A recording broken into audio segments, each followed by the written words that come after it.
Cheers.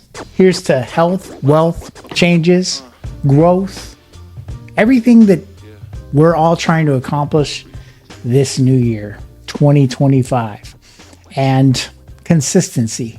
Consistency that looks like I was picturing a rusty jigsaw.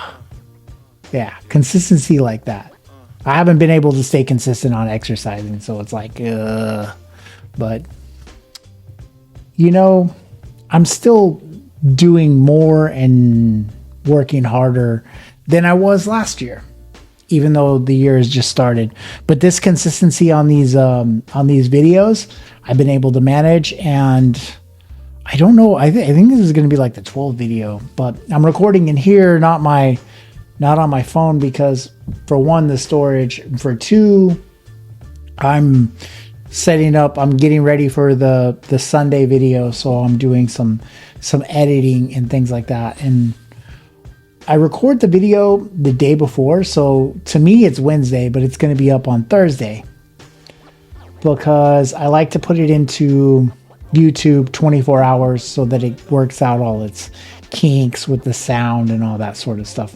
But I just figured I'd do this on here too because it's getting late and I just been doing a lot of work on this editing. I'm writing a Medium article about fear. And also, if you're returning from the video on Tuesday and you left a comment, that was really sweet. I really appreciated everybody leaving comments because it helps a lot. It's motivating. It's encouraging to keep going forward. I know that like things are going to get like more clean, more crisp, and put together a little bit better. But I don't want it to be on a lot of my stuff, like my TikTok and all that. I don't want it to be plastic and like fake. I just want to kind of like come out of my shell and just be me, you know.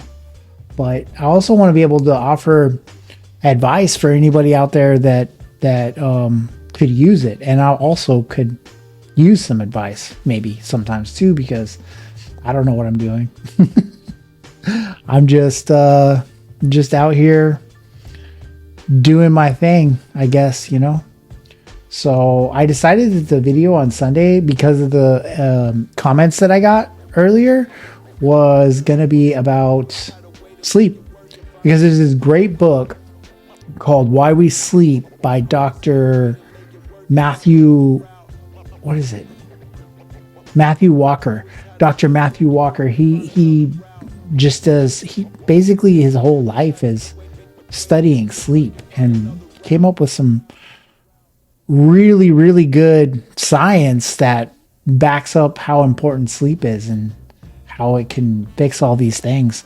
One of the craziest things I got out of the book was, did you know that birds can sleep with half their brain? I thought that was kind of cool. You ever see like birds on a wire, right? They're like all lined up. Well, the two on the end, they're like the lookouts. And so all the birds on the wire will be asleep, full brain, like both sides of their brains asleep. And then, you know, the one on the one side has half his brain asleep, but the other eye is looking out. Same thing on the other side.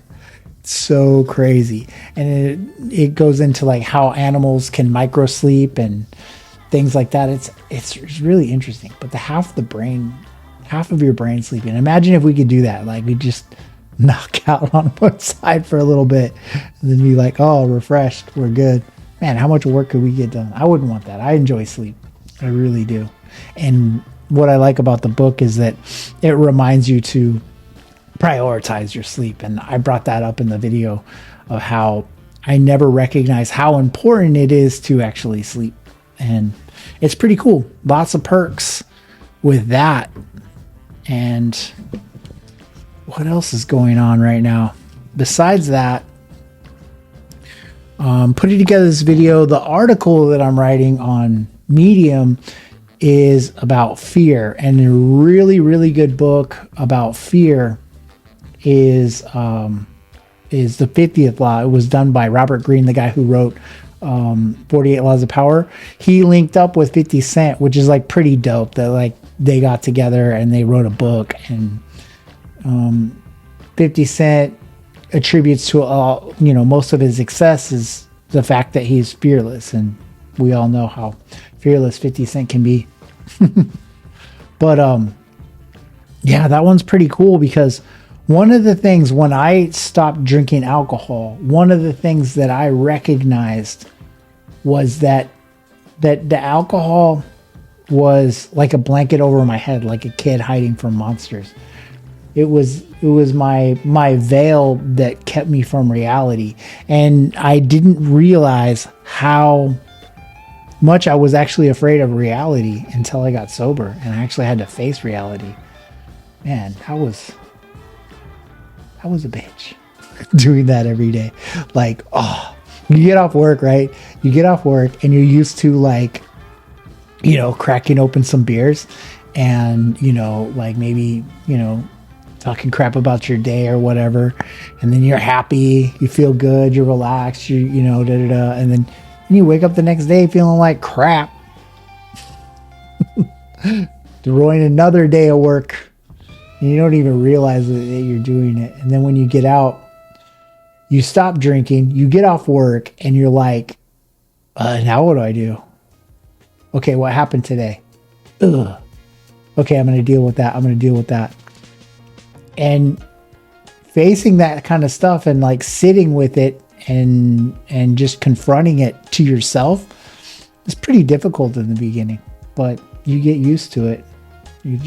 And actually you learn to like brush it off and stop overthinking about it.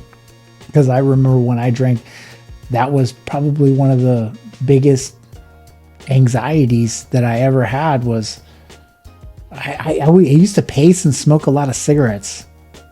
And I thought I was solving problems. I thought I was solving problems in my head. I'd go back the next day with a rehearsed and scripted thing that I was going to say or things that I was going to do, and it never, ever, ever worked out that way. Not the way I romanticized it in my mind. But yeah, reality. I feel like a lot of the things that we don't like or the things that we're addicted to that are unhealthy are promoted by fear. I don't know. Maybe I'm wrong, but I like to look at fear when I have something that I'm trying to get rid of. If that makes sense. But anyway, I guess I'll see everybody.